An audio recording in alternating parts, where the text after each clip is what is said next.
So,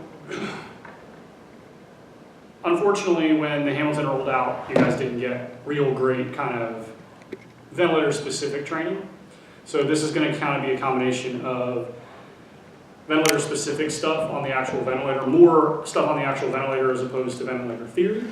We'll go into a little bit of ventilator theory, mechanical ventilation theory, but most of it's going to be fairly ventilator-specific. So a quick tour around the outside of the Hamilton real fast, and this is going to be a review for a lot of you guys. So on this side, power cord plugs into any 110 outlet. This is a big plus to the Hamilton, is that you carry around your power cord and your transformer with you, as opposed to like the LTV or the Revell, where the transformer is separate. So the transformer and everything lives in this. Down here, this thing's a DC power port for certain aircraft. Certain ambulances will power off of DC. You get your high pressure inlet here, so high pressure 50 PSI hose. Low pressure inlet is here. There's a little plastic nipple looking thing that we don't have that I'm going to talk to Ben about us eventually getting, but it clips into this little hole here, and then you can essentially entrain O2, low pressure O2 off of a tank from 1 liter to 15 liters. It'll take up to 15 liters, and the plus to that is, let's say you break your high pressure hose, you forget your high pressure hose, you end up with a tank that you can't quick connect to, something like that. You can entrain oxygen into that. The FiO2 sensor on this continues to work so that you can go into monitoring and you can actually know what the FiO2 you're giving your patient is, as opposed to some of the other transport ventilators out there that you don't have that FiO2 sensor on it, so you're just kind of titrating to SAP. And then this is a USB port. We're at one point keeping a USB stick in here.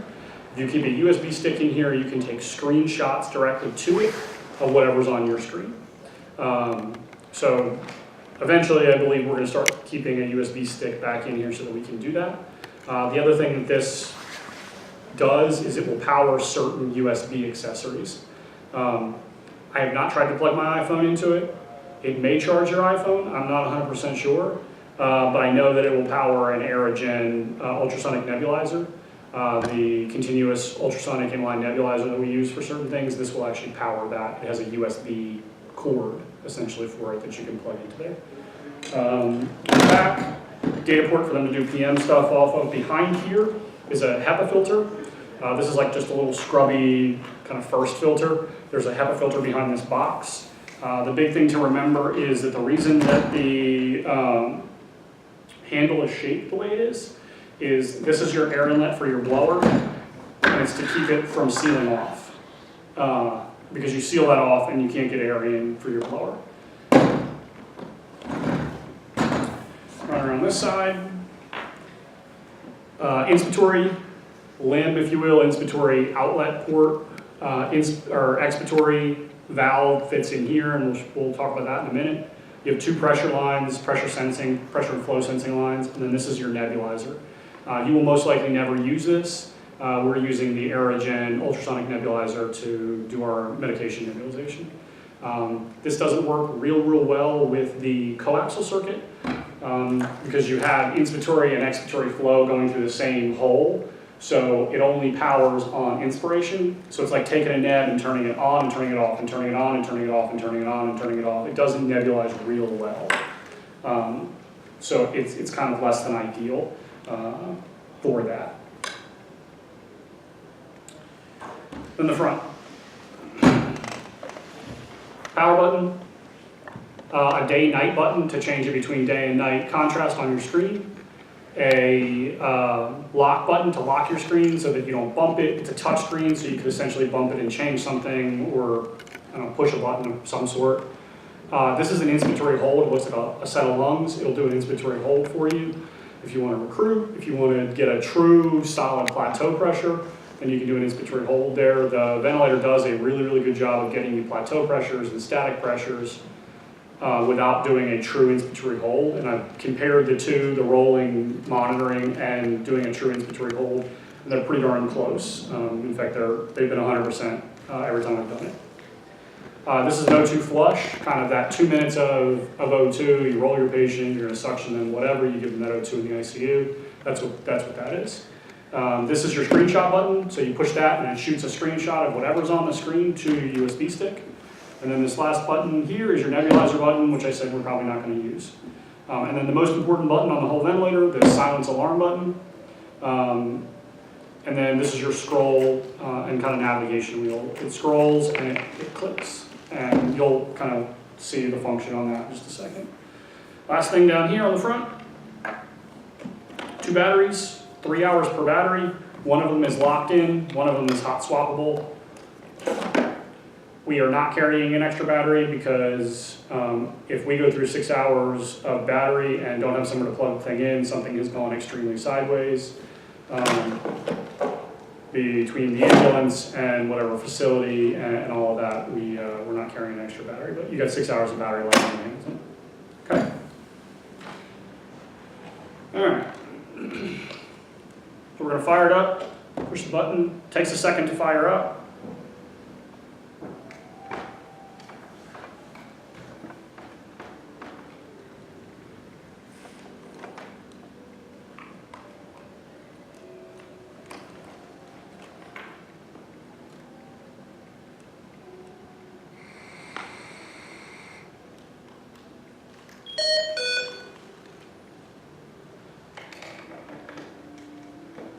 Alright, so there's your front screen. First thing you have to do when you fire the ventilator up is you have to do a pre-op check. So down the lower right corner here, you've got a button that says pre-op check. You're going to hit that and you're going to get a couple different options. The first one's going to be tightness test, the next one's going to be flow sensor, and then you're going to get an O2 cell check. You're only going to do the O2 cell check when the ventilator tells you to do it. Most likely you're never going to have to do that, because they do that during PM, and we don't use the ventilator enough or for enough hours to get it burned up or used enough that it's going to require an O2 cell check. If you have to do the O2 cell check, all you do is hook it to high pressure O2, you push the button, and you let it run. So pretty simple. Your circuit is going to come out of the package. And of course, we don't have oil adapter.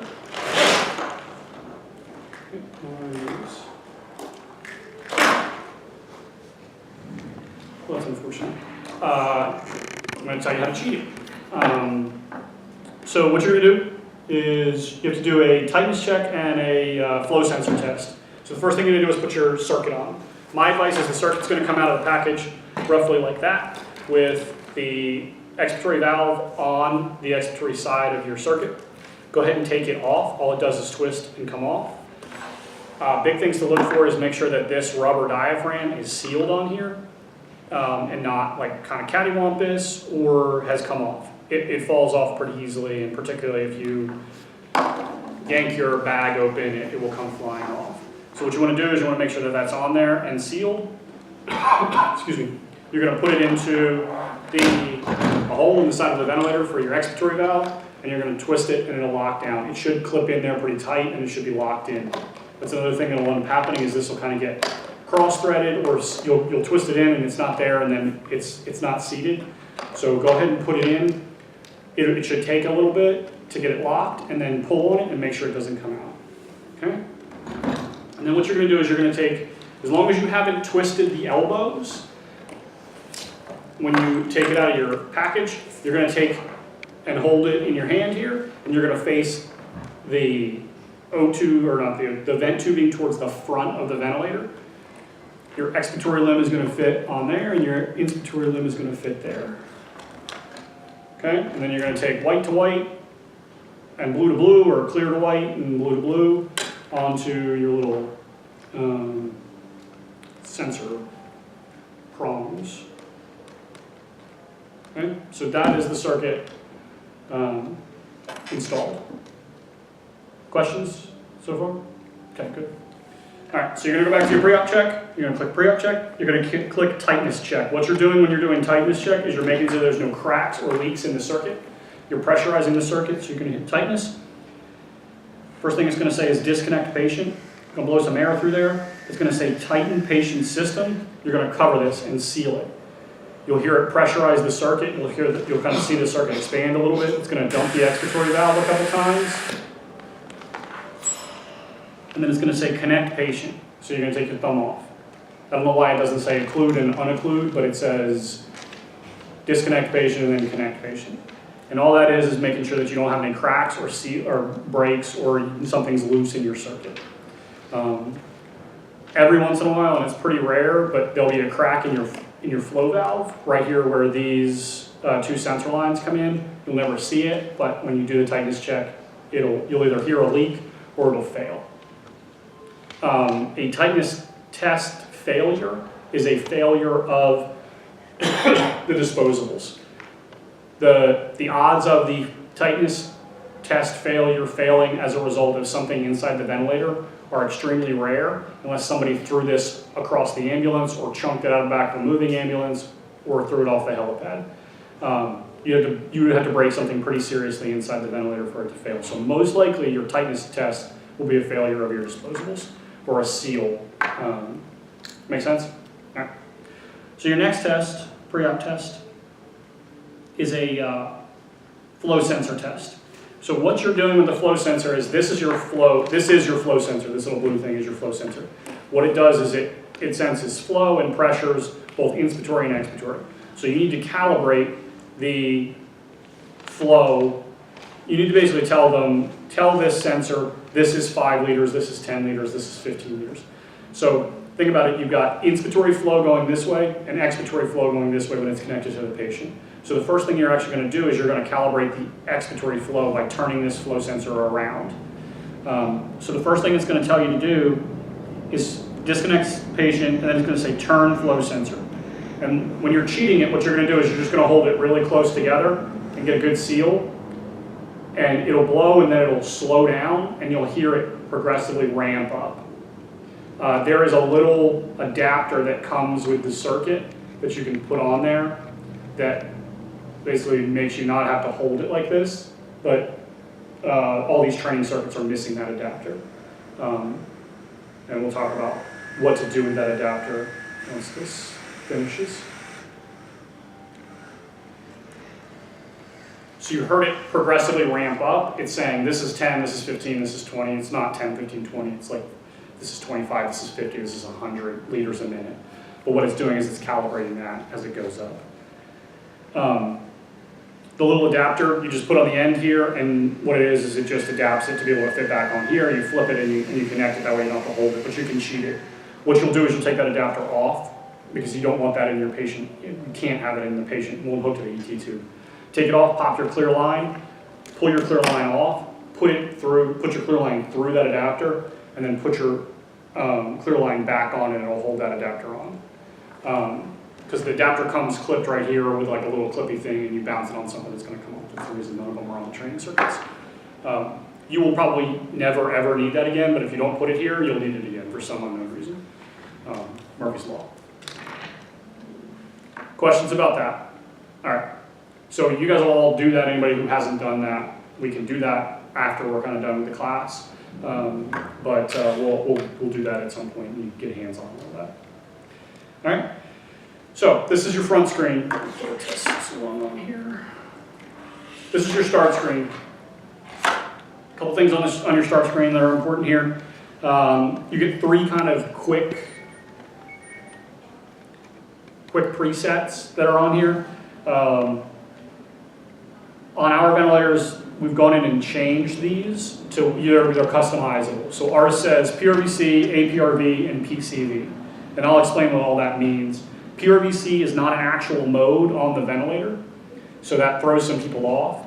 PRVC stands for pressure regulated volume control, and we'll talk about kind of the differences in the different modes and things as we talk about what the modes on the Hamilton equate to on a Draeger, or basically the generalized terms that we talk about with every ventilator. Because every ventilator manufacturer has basically said, we're going to call our stuff whatever we want, and they'll trademark stuff and all kinds of things like that. I don't know why they won't all get together and just come up with the same wording for everything, but they all essentially do the same thing. Every ventilator is just flow, and it's how the flow is delivered and how it responds to the patient and that whole thing.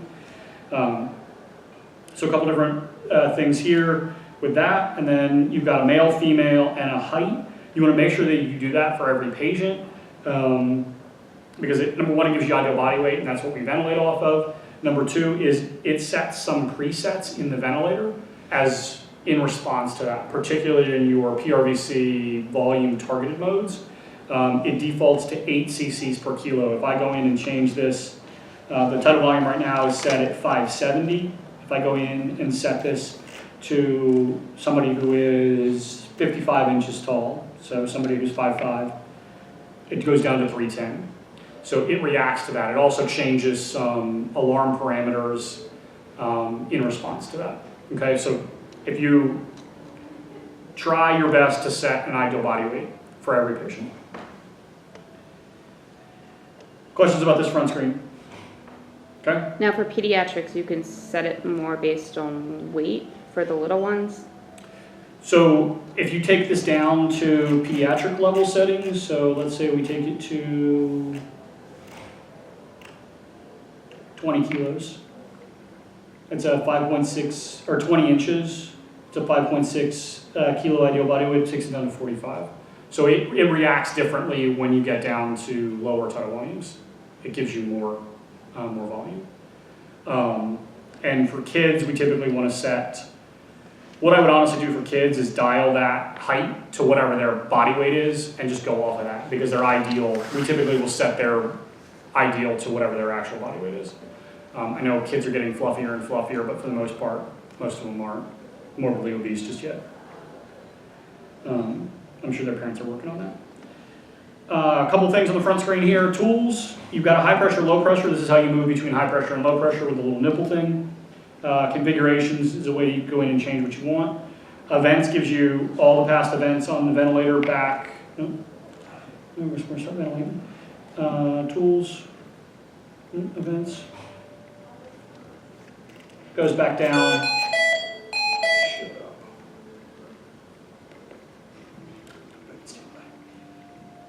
Events goes through events on the ventilator. You can see the alarms that just popped up, the oxygen supply failure. It gives you a list of what has happened on the ventilator in the past. And then system gives you a couple different parameters there.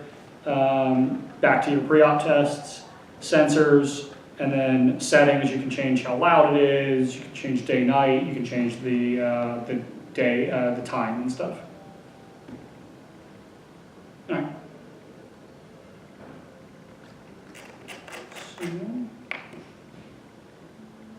Just a quick tour around the front screen too. This is the mode you're currently in. Modes gives you all the modes that the ventilator has. This is your current parameters, so you can change 3 current parameters in the current vent setting you're in. You controls, you get all of your parameters, and then alarms. You can change your alarms. One of the key things to remember with alarms, kind of while we're on that subject, is your high pressure limit. So this first one here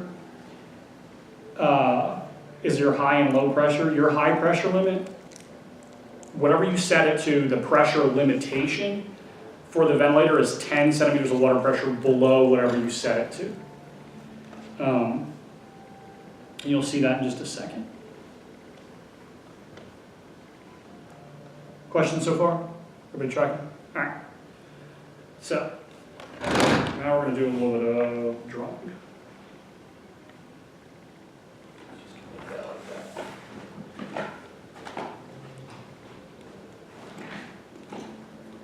Do you let me know if I'm like standing in front of stuff for the piano? Oh, wait, I gotta zoom out if you're gonna do that.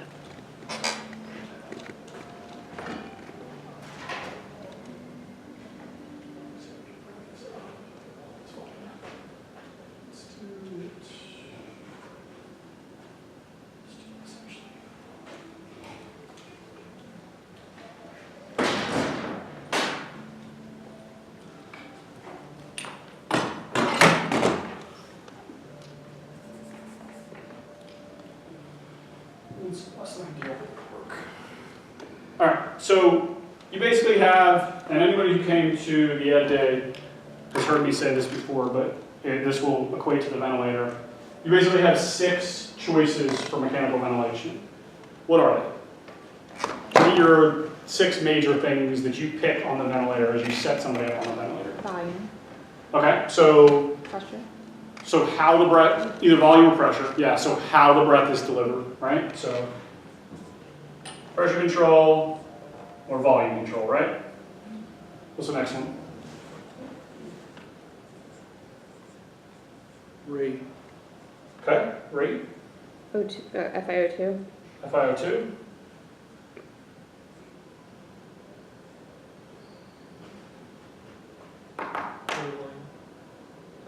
That's here. High time. Eye time. Think about all the things that you have to dial in. Peep. Peak. Maybe pressure support, but depends on your mode. Okay, so yeah, I would say that's number 7, pressure support. But you said it depends on your mode. So what mode decides whether you have pressure support or you don't? Think about the LTV. Yeah. Think about what you had to choose. You had to choose pressure, volume, peep, eye time. What was the other button that you had to choose? You had to choose AC Or SIMB. or SIMB, right? And in SIMB, we get pressure support. AC, we don't, right? Okay, so SIMB versus AC, right?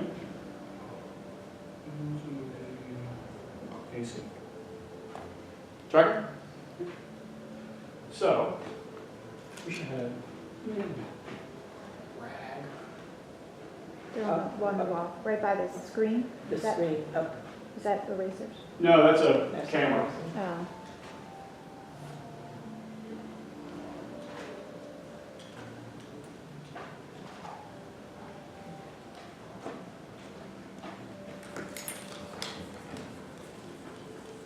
Bunch of ghost images in the back there. All right. So our first one was pressure control versus volume, right? So PC versus volume control. All right. So with pressure control, we choose what? We choose a pressure that we're going to push to. Like we tell the ventilator, I want you to push to this pressure. So does that guarantee you tidal volume? No, right? So you say you want a pressure, and the tidal volume is dependent on that pressure, okay? Volume control is the exact opposite. Volume control, you say, I want 500 cc's, and the ventilator, with respect to the high pressure limit, will push until it gets to 500 cc's, or hits the high pressure limit, which is a safety valve, which dumps your exhalation valve. Tracking? Okay, so if you look at a pressure control graph or waveform, pressure control goes up, holds, drops. Volume control goes up, slowly, and then drops. So they look very different. So the thing to keep in mind, and this feeds into one of our other choices, is eye time equals, what's up? We have it in-house. Oh, all right. Hey, Emmett, when Yes. you way back, if you see a good dry eraser marker. Okay. Eye time feeds into, it means 2 different things in whether you're in volume control or pressure control. So eye time equals time at plateau pressure. So this is eye time. And then this is eye time in volume control. So you are at plateau pressure for this entire eye time, P plat, versus you're at plateau pressure for that split second right there, right? So it changes what it means in the different modes. Are we tracking with that? Who do we think pressure control, what patient population is pressure control better for? Peds. Why? Why do we do pressure control in peds? Because you can limit pressures to avoid Yep. Yeah. trauma. Because pressure is proportional. Pressure is what we worry about. Volume trauma is a real thing, but the trauma that you get from volume trauma is actually trauma from pressure. Does that make sense? Mm-hmm. The thing to remember, the reason that we always say pressure in peds is you can put me and my 2.5-year-old on the exact same vent settings as far as pressures and it's not going to hurt either one of us. So the volumes are going to be vastly different between him and me, but both our lungs are not going to get injured by that pressure. Now, I don't want to be on his rate of 30, and he's not going to do real well on my rate of 12, but volume and pressure-wise, you're going to be safe on both those patient populations. What other patient population in pressure? Adult population. People with back compliance. People with shitty compliance, right? So anybody who's got crap in their lungs is the way I look at it. Your ARDS patient, your pulmonary edema patient, things like that. Because what you're going to do, and this is a really crude drawing, but this is an alveoli, okay? And this is the blood supply coming past the alveoli. Normally, it's pretty close. Normally, you've got a pretty small gap, right? So you get an sick pneumonia or a bad pulmonary edema patient. You got your alveoli, and you got your blood supply, because you got a bunch of crap in here. Or you got crap in here. And if you can make this bigger, the crap then covers less surface area of that alveoli. So you get more surface area because this doesn't actually just go by in a line like that, it wraps around it. You get more surface area to diffuse gas back and forth. And you can end up pushing this through that membrane and out of the actual alveoli. So pressure tends to be better for those type of patients. Who does volume tend to be better for? What patient population? You also have to keep in mind that what I'm talking about is very biased towards transport ventilators, because hospital ventilator, you can set it on volume control and you can make it look like this with different parameters in the background that they can manipulate, eye holds, things like that. But what traditionally, or what kind of purely is volume better for? What patient population do you think? Anybody with okay lungs? It's not going to hurt somebody with okay lungs. Most of the time, your spontaneously breathing patient is going to like pressure control better, because they get what they want when they want it, however fast they want it. You don't remember the answer from my class? I was just thinking anyone like, it's like a surgical patient, like anyone that's not here for like a primary lung problem potentially, just like somebody that you just need to, like an airway person, not just a lung protect, like. Well, you're paralyzed and sedated, like Yeah, paralyzed like patients that you're controlling everything. Sure. With a paralyzed patient, it's not going to necessarily matter, but a pathology, what pathology do you think is volume is going to work a little bit better in? Asthma patients.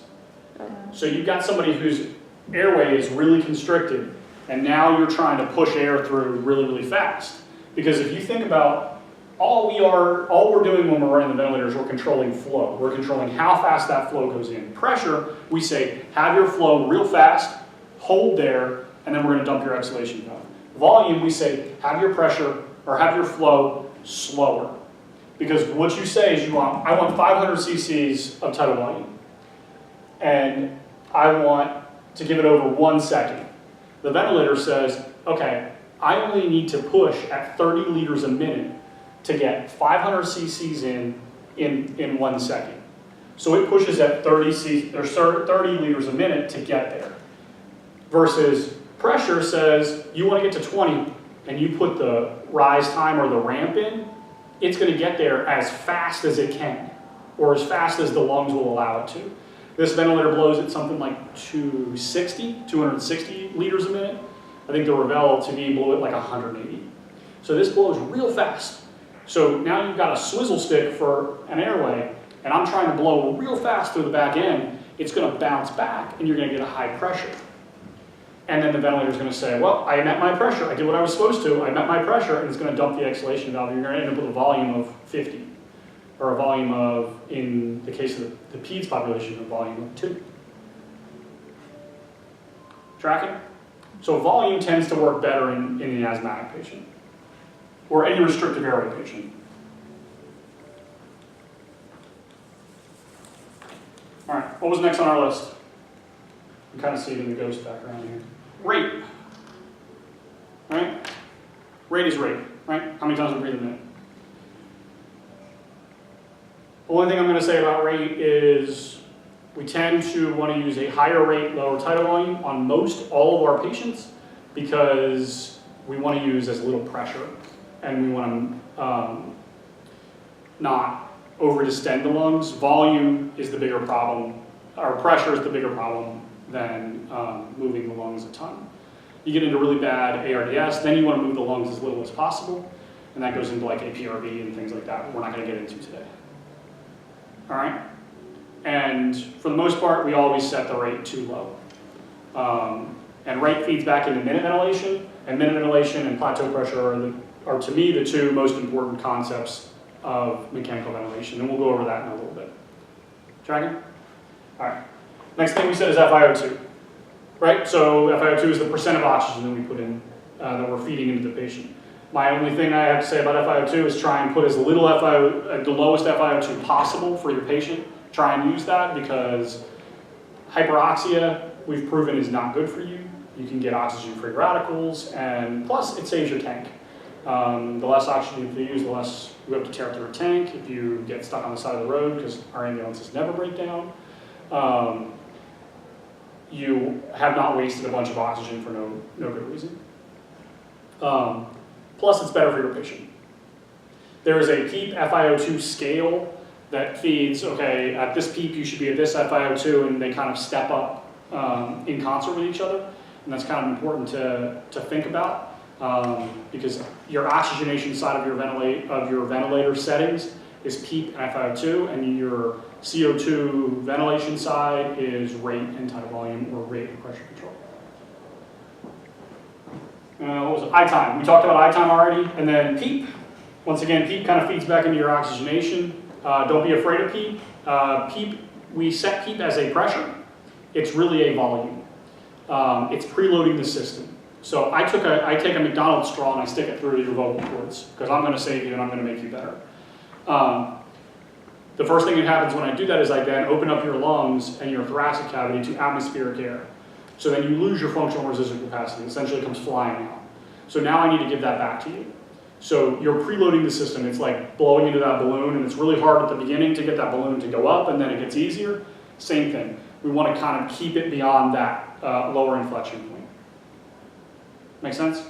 All right. And then SIMV-AC, and this is another one that kind of is important to understand when we start talking about the modes of ventilation on the Hamilton. So we got AC on this side and SIMV versus SIMV. All right? So what are the differences between those two settings? Assist control is a set volume every single breath, Correct. no matter what. Okay? SIMV, you can have a certain amount of breaths at that volume, and the rest of them you choose. Okay, exactly. So when you choose these two, what you are essentially setting is the way that the ventilator reacts to the patient. So the way the ventilator reacts to the patient's effort. So AC, you say you want 500 cc's, so 512. Okay? The ventilator says, okay, here's my minute.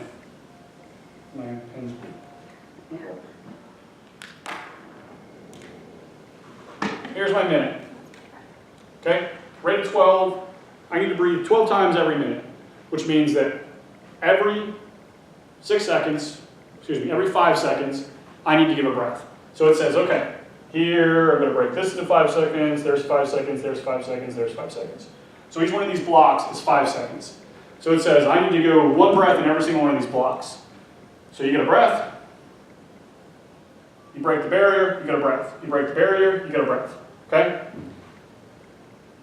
That is a paralyzed sedated patient, right? No effort. Okay? So, now we're going to come back here. You pull a breath. You come out of your paralytic, you come out of the negative pressure, or you divert some of the flow, because these are all flow triggered ventilators. You divert some flow, you trigger a breath, you get a full breath. You divert some flow, you get a full breath. You divert some flow, you get a full breath.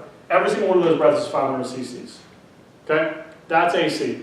No matter if it's a patient-initiated breath or a machine-initiated breath, it's 500 cc's.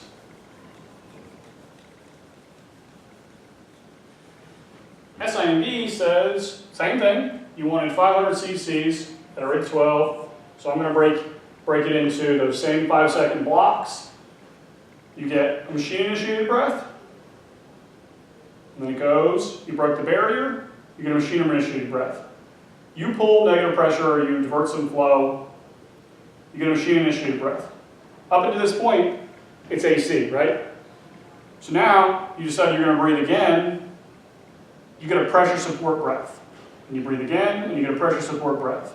And you breathe again, and you get a pressure support breath. And you breathe again, and you get a pressure support breath. You've broken that barrier, but you're still breathing.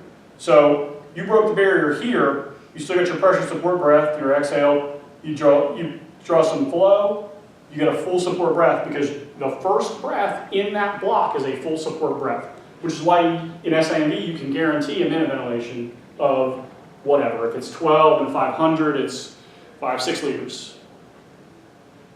Tracking? All right.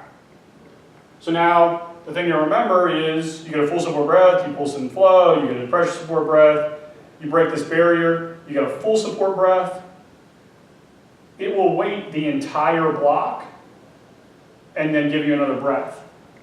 The thing is, like let's say you didn't actually pull this breath.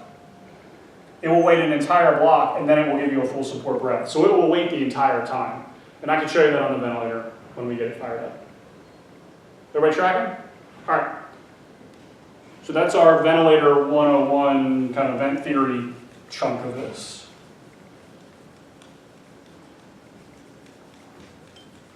This whiteboard sucks.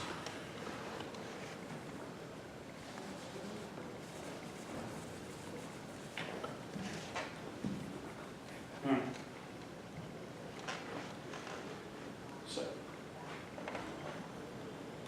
somebody come up here. Tell me the modes that we have on there. Anybody? You're gonna zoom. You're gonna cheat, aren't you? No, I was just gonna let people see it. Tell me the modes. Can you see it on your little screen? Okay. Come up here. Read off the modes. You don't have to get on camera. Okay. Oh yeah, I'm zoomed into the vent, so. SCMV plus. Okay, you're gonna have to hit modes because it's gonna go a little bit.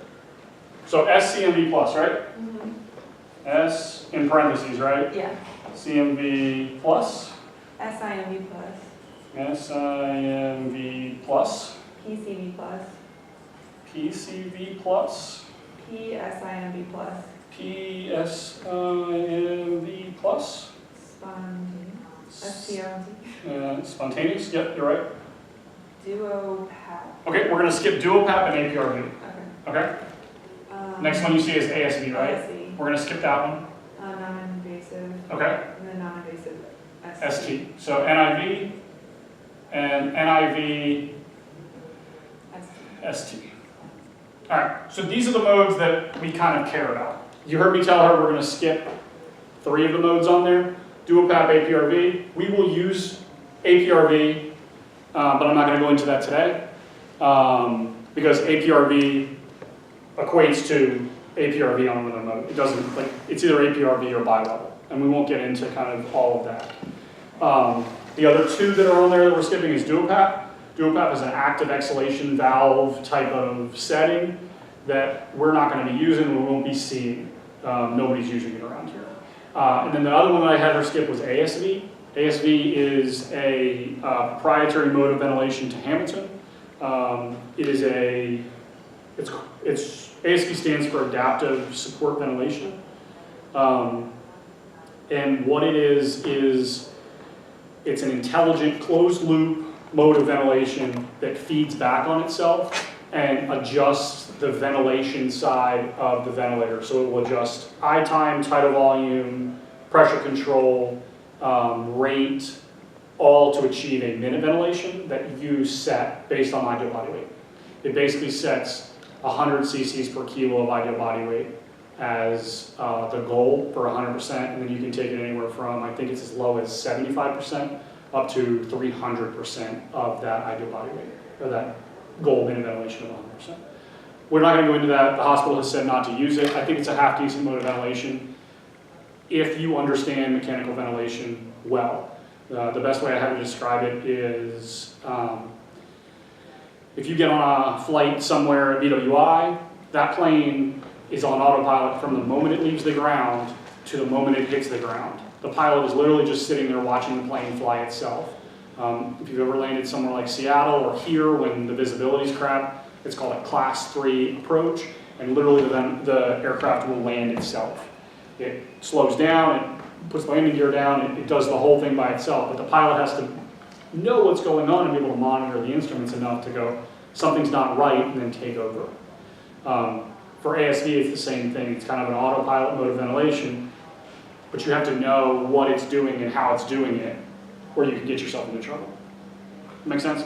Okay. That's the reason we're not using it. So, these are broken into, and I always forget to talk about this because I don't really, so there's one other mode that we talked about. We talked about volume, and we talked about pressure. There's PRVC. So there's pressure regulated, volume controlled. And what that is a combination of volume targeting and then a pressure set. So the ventilator, a ventilator that has volume ventilation, which the Hamilton does not, and that's the key thing to remember is there's no volume, there's no traditional volume on the Hamilton. Gives you a volume breath, okay? Volume breath for 500 cc's, right? Okay, and it said that took 20 centimeters of water pressure. So then it says the next breath is going to be a pressure breath. And we're going to do that at 20 because it took 20 last time to get what my goal was. So this time it should be 500 as well. But now it wasn't, it was 450. So then it says, okay, well the next one is going to be 22. So and now it's doing 530. So then it drops back and it says, okay, the next one's 21. And it dials in what your volume is. And it's adaptive to your compliance and resistance and a bunch of other factors. It basically looks at pressure and volume. Problem with PRVC is just like ASV that I talked about, kind of being in autopilot mode. It can get you can get yourself into trouble. You'll run into a situation where, let's say, your patient wakes up and they're sucking on the tube and they're pulling these big tidal volumes. The ventilator says, okay, well, you need less pressure, so it will continue to drop your pressure out, and then you get sedation, you get whatever, that drops back out, and you're starting with these super low tidal volumes because the pressure is super low and it has to stack itself back up. Make sense?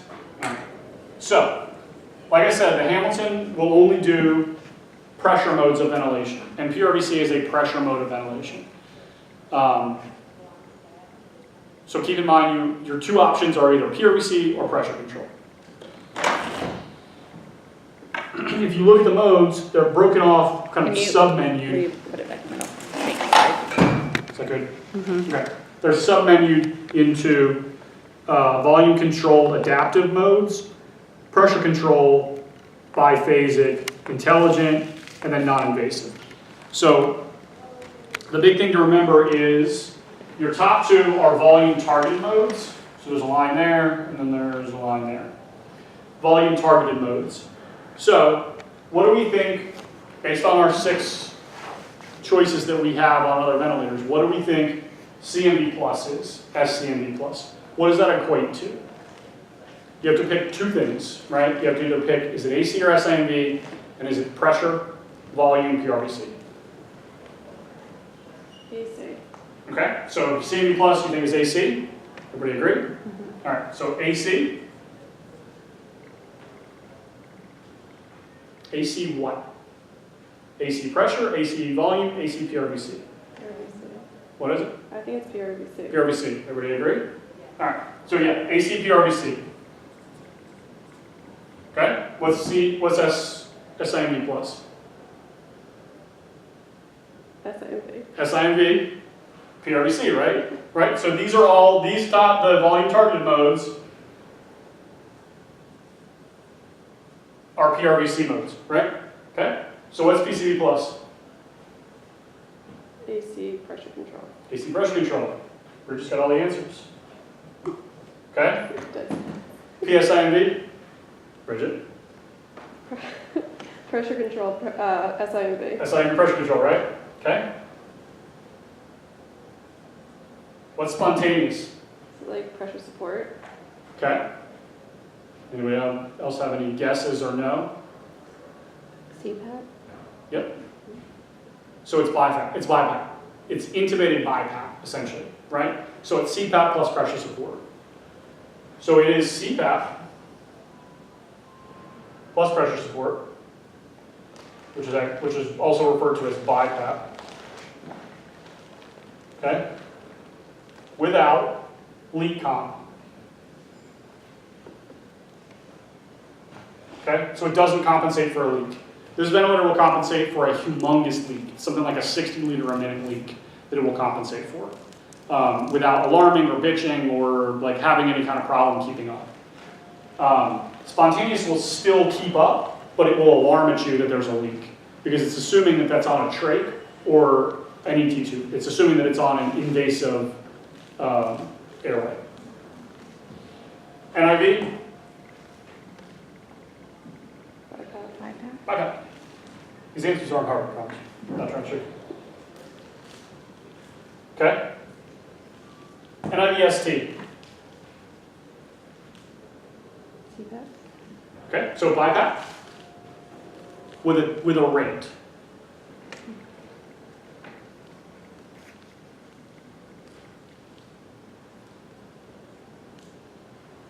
Okay? Why would we want BiPAP with a rate? And it is what patient? Pretty rare, but long-term vent kids. Old guy with a trach. That sort of stuff.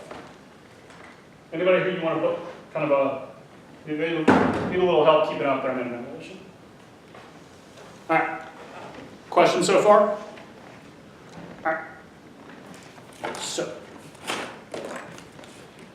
now we're going to run through some vent specific stuff.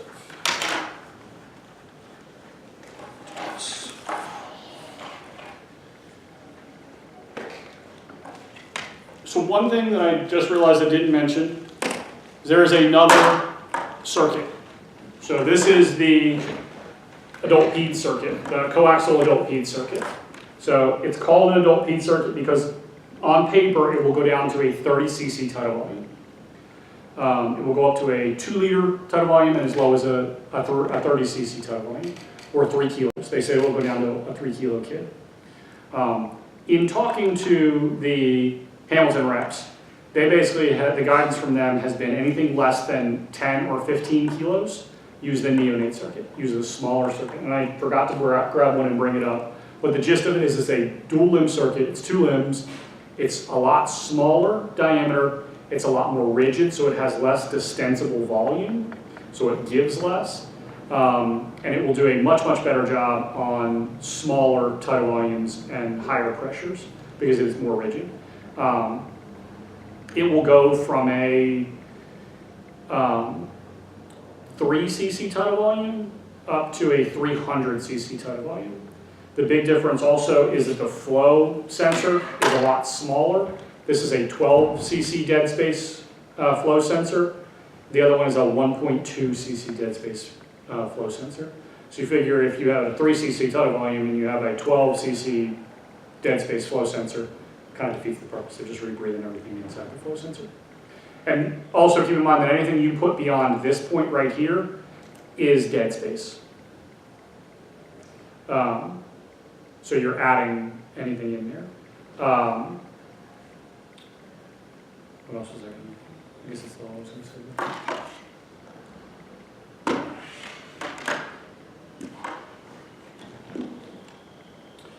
All right, so we're going to do SIMV plus. And we're going to go back to here and we're going to put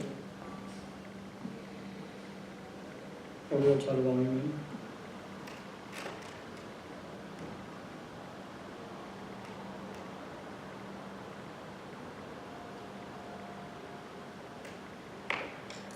Okay. So what I was doing there was just changing the patient's height to get their ideal body weight, and we're at 440 cc tidal volume. So what the ventilator is going to do, we said that CMV plus is AC PRVC. So the ventilators that have a volume mode will give a volume breath first. The Hamilton says, I'm going to start at, I think it starts at 20. It says it's going to give a total pressure of 20, and it sees where we're at. So you're going to see it turn on. We're going to do start ventilation, and you're going to see a breath. And yeah, it goes to 20. So it does 20, and it says, oh, I got 230. My goal is 440. So you're going to see the peak inspiratory pressure, which we'll talk about peak inspiratory pressure versus plateau pressure in just a second. But you'll see that continue to ramp up.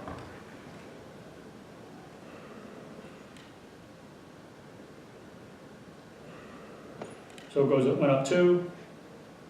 Should go up 2 again, goes up 2 again. Notice how it turned yellow. So it's within 2 of its pressure limit. So the high pressure alarm is set at 40. However, it pressure limits to 30. Because remember, we're 10 below whatever we set our high pressure limit at. So it's going to hit 30 and it's not going to go any higher than that. And it's going to get angry. It's going to say pressure limitation because the tidal volume that it's giving, it can't get to what we want it to get to. So there's 2 ways you can fix that. Fix your tidal volume because it's probably too high, most likely. Or fix your limit. If you want to leave somebody in this and their compliance is that bad, and you've made the conscious decision that you're going to go above 30, because what that equates to is plateau pressure, and our plateau pressure goal is less than 30, 35. Once you get between 30 and 35, that's when we start thinking, okay, this person has really, really crappy compliance. The problem that we're running into right now is we're ventilating a plastic or a rubber balloon, okay? So what do you want to do? Do you want to take the pressure limit up? Or do you want to drop the tidal volume? We want to take the pressure limit up, right? Because we need the tidal volume. We've decided we need the tidal volume. So what we do is we go in, we say alarms. It's going to be highlighted. We're going to take that up to 45 because that actually gives us 35, right? And you'll notice you lost your red line, but you still have a blue line there. That blue line is your pressure limit. You're going to have a red line, which is your alarm, or what you're setting your limit to, and your blue line is what you're actually limiting at. Why was I not complaining about that earlier? It took a long time to complain. Huh? It took a long time. What about the O2? Yeah, it's surprising. Okay. So you're going to see it's going to continue to ramp up. It's probably going to be decently happy around 33, 32, 33, because we're getting 440.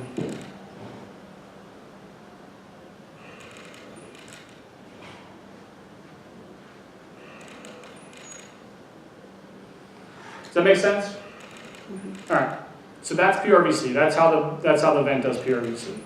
All right. So modes that you're going to, or settings that you're going to get. We'll go into the controls for this. So you get your standard settings. You get rate, you get eye time, you get a flow trigger. I said this earlier. The Hamilton is a flow triggered ventilator.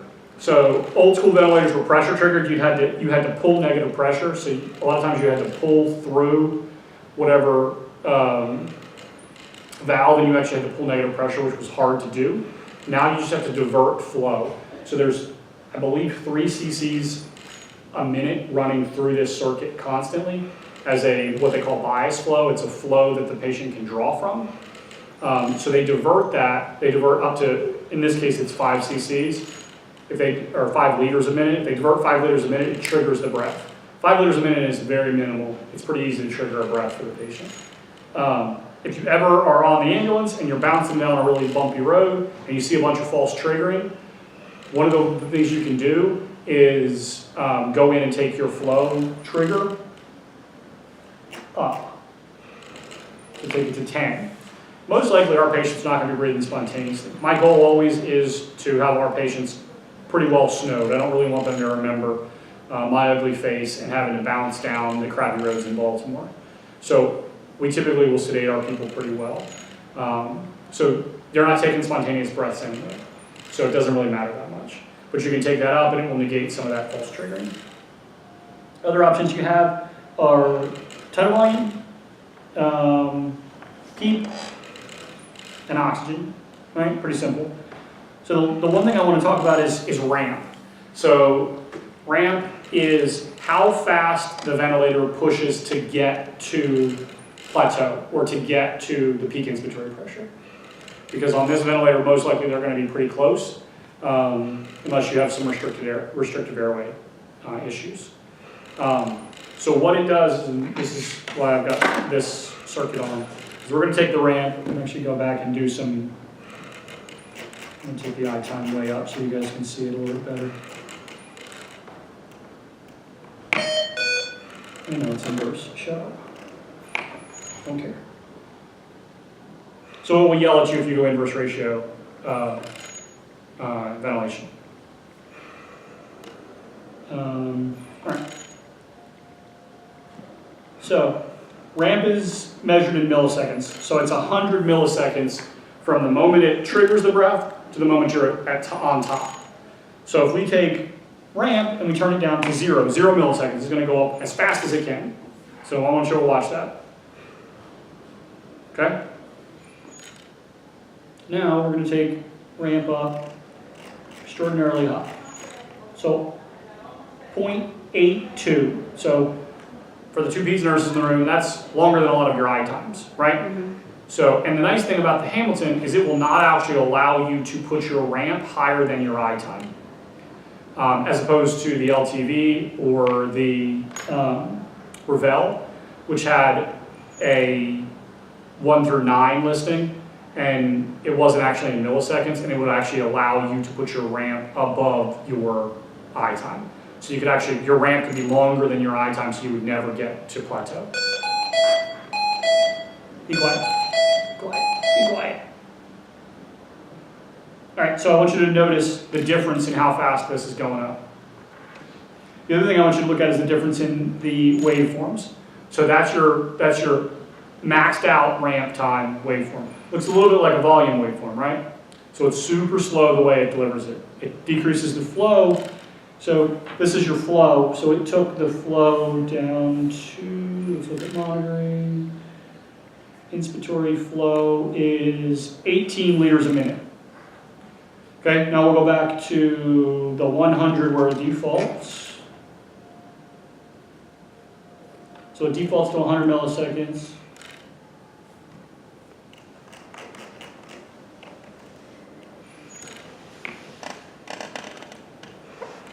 You can see how much faster it comes up. And your flow, 38. 37, 38 liters a minute. So much, much faster, right? And if I go in and shoot this down for 1 second.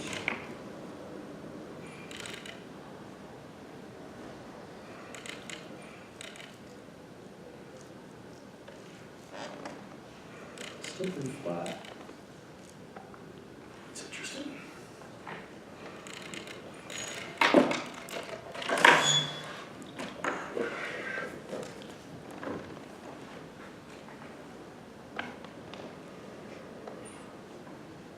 It's much more square.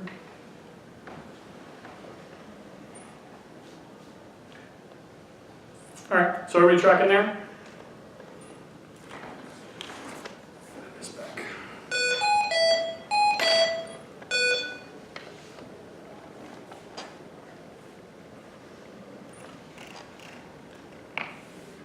Quick thing here on the alarms, you've got pressure, your minute ventilation, you've got a rate limit, you've got a tidal volume limit or alarms, and then you've got an apnea time.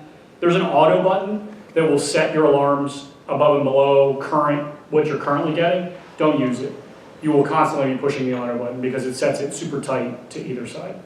Okay? Just go in and set it to what you want it to be.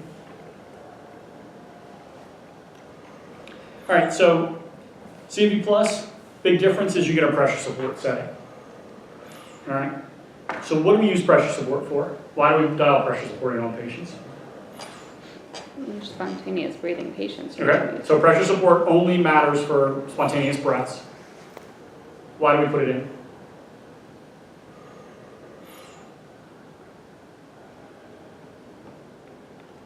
Bridget, you had all the answers.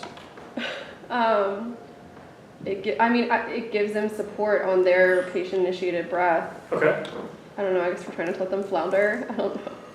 so we want to give them pressure support because we want to overcome the McDonald's straw that we put between their ET tubes and all of this circuit. If you ever get a chance and you're a vent nerd like I am, put an ET tube in your mouth and try and breathe through it. If you ever tried to breathe through a McDonald's straw or a macaroni or whatever, that small diameter is hard to breathe through. So you need to give them a little bit of help to get air in to overcome trying to breathe through a 7mm rubber hose or smaller, depending on what size they put in.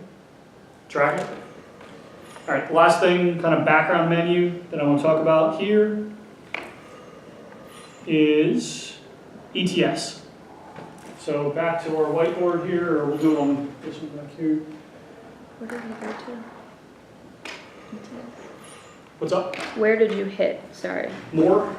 So if you go, you get your basic settings, and you hit more, Okay, you get, that's where your ramp is, and then ETS. there you go. So ETS, you may have to zoom in up here. We're good. ETS, this is flow, and that's time. Okay? So your flow waveform goes up, and then it slowly trails off, right? So fast flow to get to plateau pressure, and then it slowly trails off as you get to a no flow state. So inspiratory flow, let's say it's 100 liters a minute.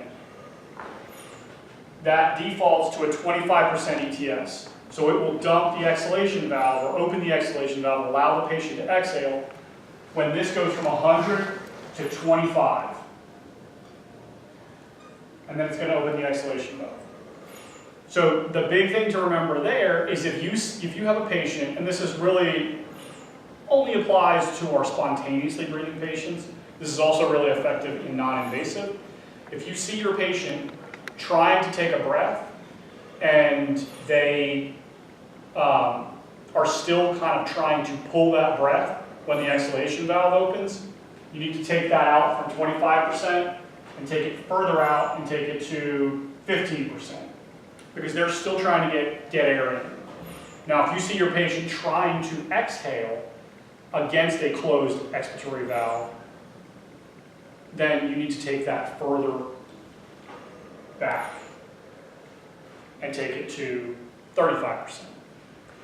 You want to shorten their expiratory time, or their inspiratory time. Give them more time to exhale. Does that make sense? Yeah? Yes? No? Maybe? Can I explain that a little Maybe. more? What will you see on the vent to know that they're trying to exhale longer? Or you're just going to be... Is this your auto peep people? This is your, no, this is not necessarily going to be your auto peak people, that's hard to say, auto peak people. This is going to be your patient, your BiPAP patient, your COPD, your heart failure patient who's been on BiPAP a bunch, and this is helping kind of dial them in to feel more comfortable. What you're going to see is effort. They're going to be trying to push against it, or they're going to be still trying to draw when it's going to open on them. And if the ventilator, it may not be that big of a deal. You are most likely not going to have to go in and change the TS that much. Okay? Where that can be very helpful is in your non-invasive patients, where there's not necessarily a time that you're giving, an inspiratory time you're giving them. It's less important in somebody who you actually have an inspiratory time on, because it's going to drop. Okay. Make sense? All right. So that's our first two. So that's the difference between your AC PRVC, and your SIMD PRVC, right? So the next thing you have is all your pressure controls. So you have PCV plus, which is, what did we say that was? AC pressure control, right? So your options that you get for settings are the same as they always are. You get rate, eye time, and a flow trigger, but instead of a tidal volume, you get a pressure control. So like we talked about, your pressure control equals your tidal volume. You set a pressure that equals a volume. You get a PEEP, and then you get an oxygenation. So same ramp, everything's the same. Then you get PSIMD plus. Same thing as before, but you get, the thing here is you get a P-sync. So what it does is, this is a European ventilator. All of the software was done by the Europeans. The Europeans tend to set their pressure support the same as their pressure control. Don't ask me why. It's just style. SIMV was set up as a way to get patients off the ventilator. So it's to give them, we would drop their rate. If they're breathing on their own and we're trying to wean them off the ventilator, we'll drop their rate, put them in SIMV, and allow them to do some of the work themselves. So I don't want to give you full support because I want you to do some of the work yourself. I want you to work out your intercostals. I want you to earn it.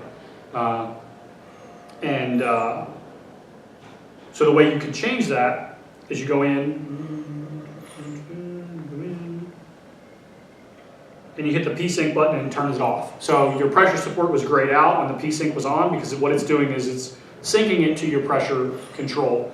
So you go in, you hit P-sync off, and then you can change your pressure support to whatever you want it to be. And the default mode is P-sync. The default is P-synced.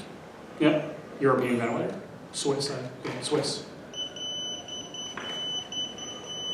Are you covered? Not yet, right? Not yet. They get a rapid? C90, 66 respiratory distress. Okay. Molly doesn't have a meeting until 11:30, you said? Okay, so you can just go relieve her here. We'll be done here shortly.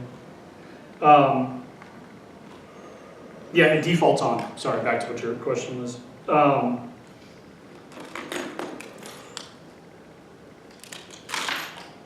That meeting was contingent on Her not being on a call. Dana showing up, and I don't know if Dana's here. She's Dana's not. not going to be here today. I haven't seen her. She's not here. She's not coming in. All right. So then you got spontaneous. All right. So spontaneous, like we said, you get a pressure support and you get a PEEP or a CPAP. So you get it's BiPAP settings. IPAP, EPAP, CPAP and pressure support, whatever, PEEP and pressure support, whatever you want to call it. It's all the same thing. All right. Once again, you get an ETS and you get a P ramp there. You get an apnea backup. It backs up into SIMV, and you can change that to whatever you want it to, but just leave it in the default, which is an SIMV. And it's set based on what you set your ideal body weight at. So that's another reason to set your ideal body weight, is it sets a tidal volume and a rate based on your ideal body weight. Does it adjust the alarms in spontaneous like it did on the LTV? Or non-invasive? No, so spontaneous is not non-invasive. Okay. So when you get into non-invasive, then it adds in the leak compensation and the stuff like the LTV did. And that's the difference. That's why when I was kind of explaining it, it's BiPAP without leak compensation. Spontaneous is without leak compensation. So I know with the LTV, if we had like a PEDS patient with a massive leak, but that's just the way they function in life, Yep. we kind of had to trick it by using non-invasive. What do you do with this? And spontaneous doesn't have the... So spontaneous...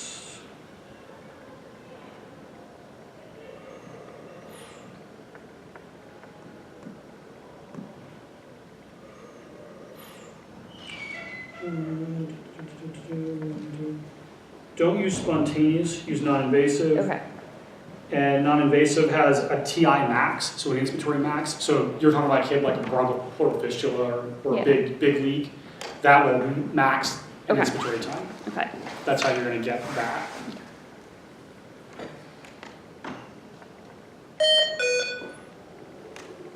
So we were non-invasive and I didn't breathe for it, and now it's in an app. So I jumped over it flipped over into apnea. Yeah, okay. All right, so that's those. DUPEP, APRV, we're not going to go into today. ASV, at some point maybe we'll get into that, but as it stands right now, ASV, the hospital has said don't use ASV. Non-invasives, same thing. Like I was talking to Jill about. You get a couple other backups. You get a TI Max in your back menus that will allow you to set a total inspiratory time. So if you have a big leak, a kid with a bronchopleural fistula, or you just can't get a really good seal on the mask and it still thinks that it's blowing a bunch of air. If you have big masks, you'll get into the mask and get the seal better, but that's a way around that if you can't sort that out. But once again, pressure support and PEEP. And then NIVST just adds a rate and an inspiratory time. Tracking? All right. Last couple things that I wanted to show you here is let's go back into an actual mode.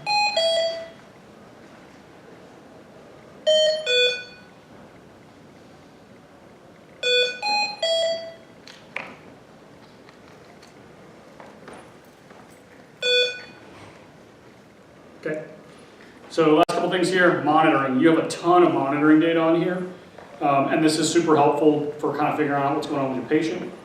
You have peak inspiratory pressure, a mean airway pressure, you have an actual PEEP, you have a readout of your FiO2, which if you're running high pressure O2, should be the same as your FiO2. But if you're going to do the low pressure, that's where you're going to find what your actual FiO2 you're delivering is. VTI or VTE, so expiratory tidal volume, rate, your minute ventilation, your IDE ratio, and then your minute ventilation per cc of ideal body weight. So in this case, we're only running, because I think I turned a bunch of stuff, because I'm in pressure control, super low. We're only running 3.8 cc's per kilo of ideal body weight. Ideally, we want to be running closer to 100.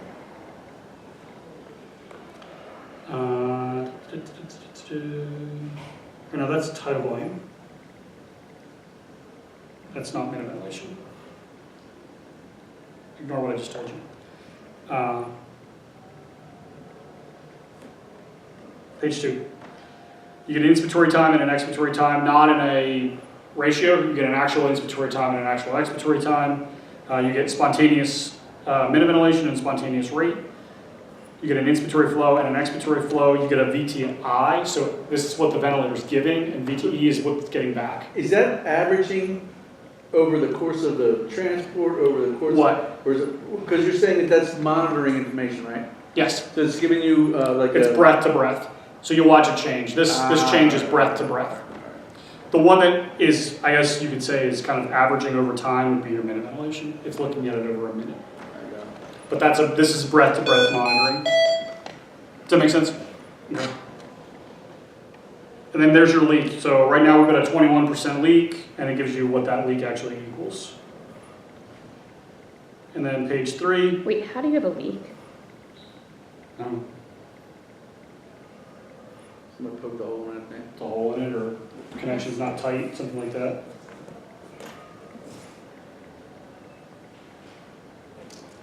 I don't know. Which is a lot of a leak for a closed system. Oh, it's not that one. Yeah, it's surprising the leak's that high. It's usually not that Right. high. I don't know. Could be the circuit. Could be the. I'm not that worried about it. I know it's really bothering you at the moment. You get a inspiratory resistance and an expiratory resistance. You get a static compliance, and then you get an auto PEEP number. The nice things about the resistance numbers is you can look at your resistance numbers and say, okay, the kid, let's say we got an asthmatic, and he just got a whole bunch of albuterol, here's his resistance. 20, 30 minutes into your transport, you pop up his resistance again, and you say his resistance has increased pretty substantially. Let's nab him again. And it kind of gives you numbers to work off of to change resistance on your patient. Sorry, the only reason it bothers me is for the peds patient, because if you have a little tiny peds patient that you're only giving a tidal volume of, 30, and you have a 21% leak. No, the leaks on most patients are like less than 1%. It's just this, it's this Okay. training circuit. That's not normal to have a leak that big. I'm gonna test it on. Huh? So now I want to test the vent and make sure. Yeah, it's this training circuit. Okay. I can almost guarantee you. And you're gonna get a plateau pressure there as well. Tracker? It's not up right now. All right.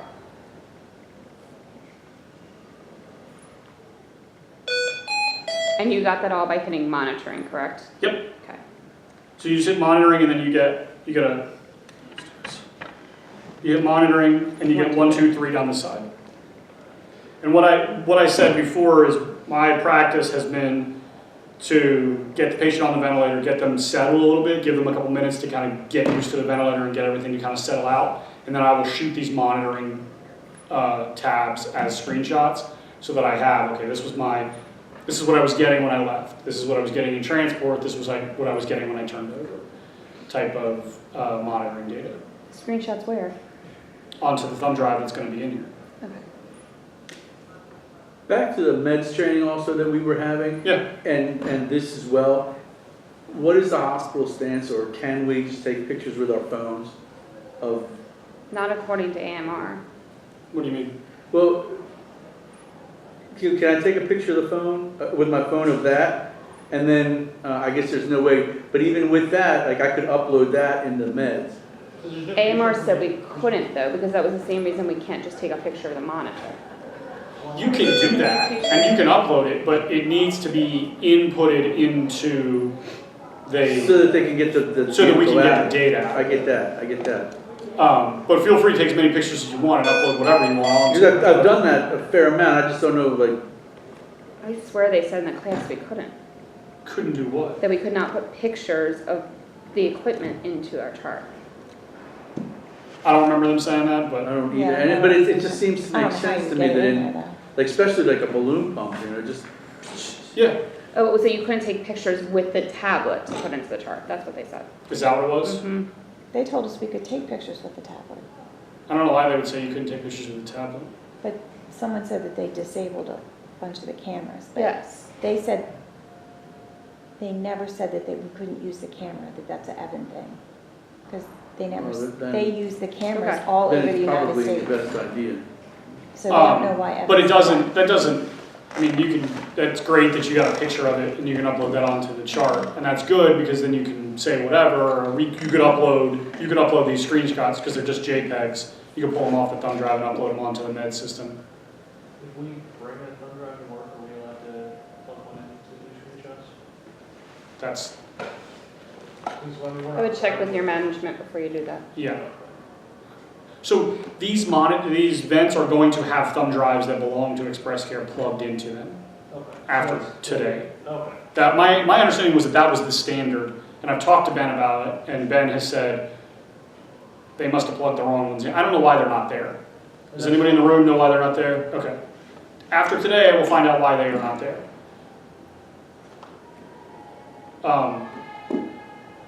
Last two things that I wanted to kind of talk about. Remember how I said plateau pressure and minute ventilation are pretty much the two key concepts for me for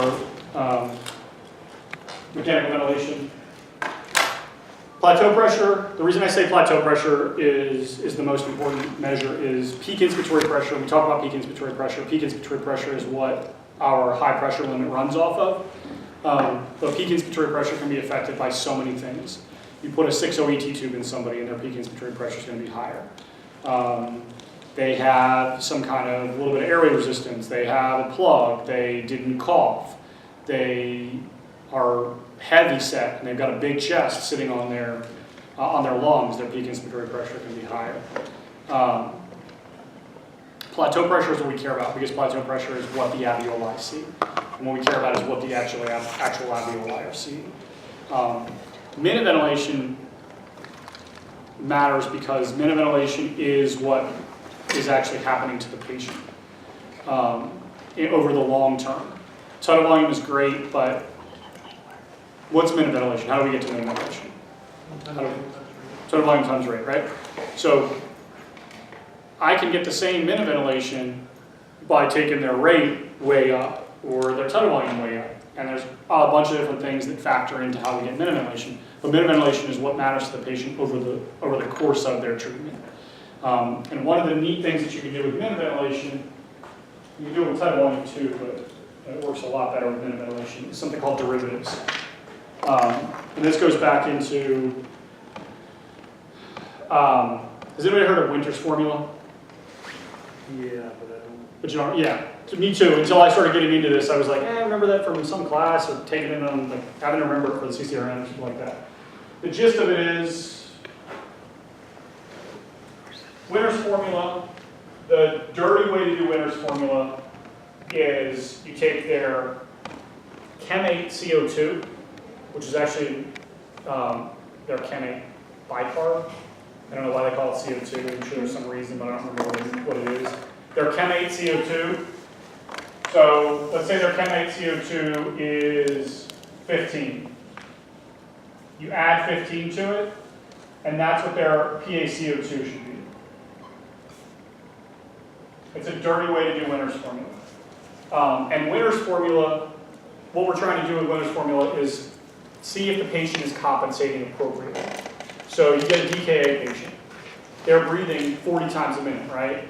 And now they get tired and they wear out and their PaCO2 climbs and they can't compensate for their metabolic acidosis. So it's a way of deciding what they should compensate down to, or what we need to help them compensate down to for their PaCO2 to compensate for their metabolic acidosis. As far as respiration on the vent. Yes, or tidal volume. Or really minute ventilation, and I'll explain that in just a second. Because that's a really difficult situation, especially in the DKA, Yep. where they're breathing really hard. A bicarb drip just kind of. Yeah, but a bicarb drip is just causing more problems. Because all a bicarb drip is doing is turning into CO2. But yeah, I got you. So whether it's DKA, whether it's lactic acidosis from sepsis, whether it's some kind of gut ischemia that's causing an acidosis, anything that's going to be causing the patient to be acidotic, we want to be thinking, okay, what do I need to do to compensate for their metabolic demand, or to help them continue to compensate as we take their airway away from them. So you get somebody whose gas is 718, let's say 60, 400, and 18. Yep.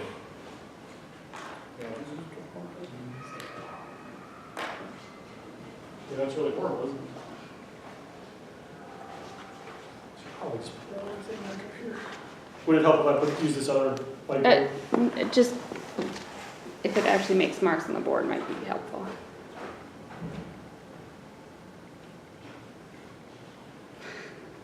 All right. So their gas is 718,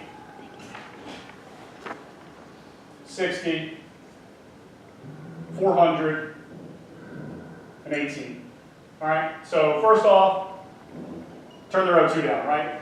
Turn their FiO2 down. Second off, acidotic.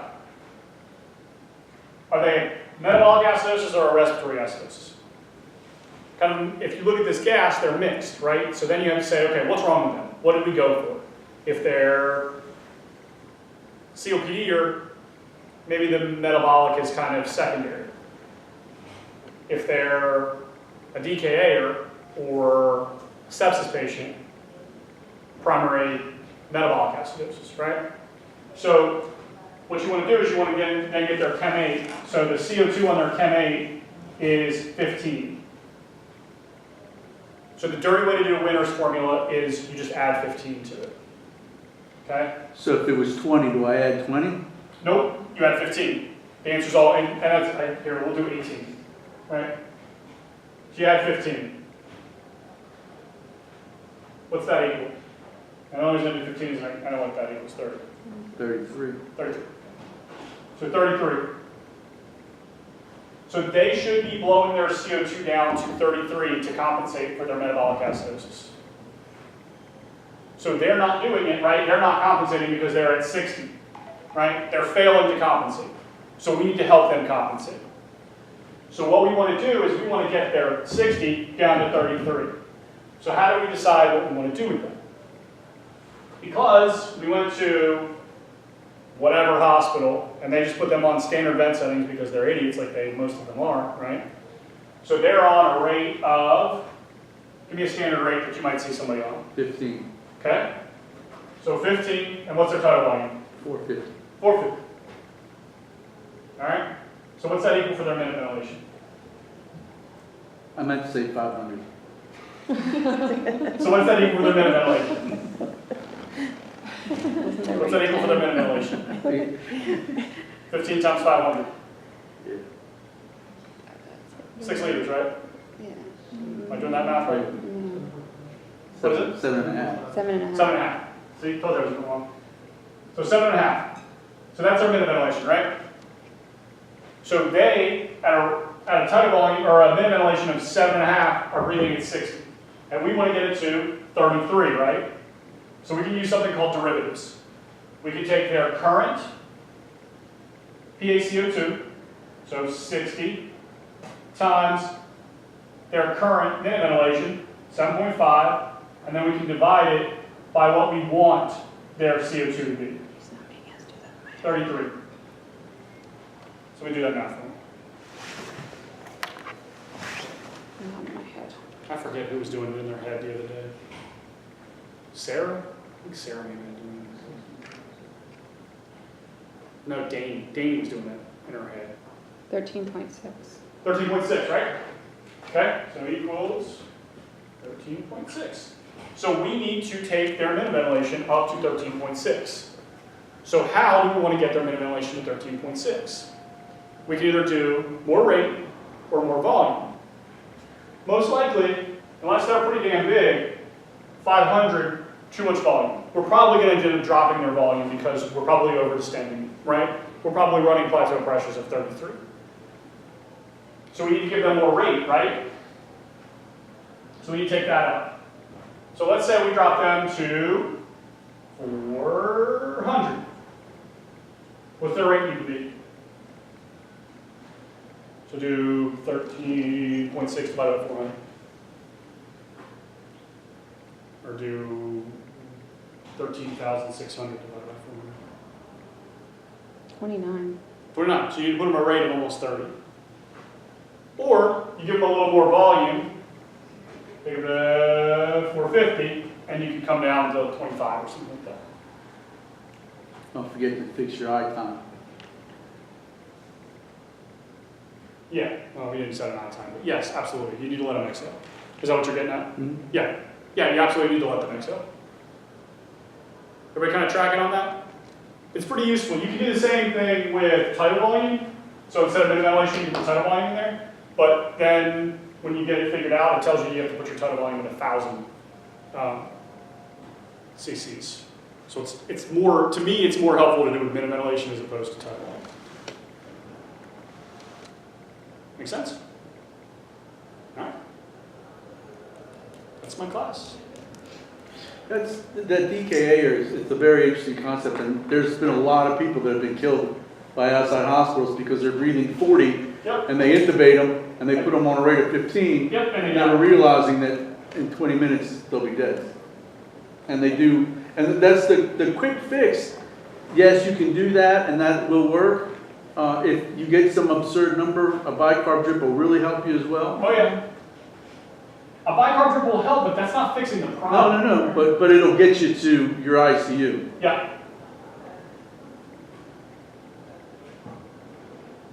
And But you're gonna look like a freaking rock star when you walk in and you tell the intensivist that you did Winter's formula and fixed them in round.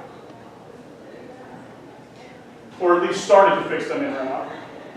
But yes, I agree. If that had come back at a minute ventilation of like 20, bicartridge is going to help you tremendously. God, this wall sucks. These hairs and windows. Toothpaste. Toothpaste? I don't know that everyone wants to stay, but I would like you to go over how we're supposed to actually document between that and this. Since the terminology is different. We can do that. We're going to have this room. We'll have the room until they kick us out.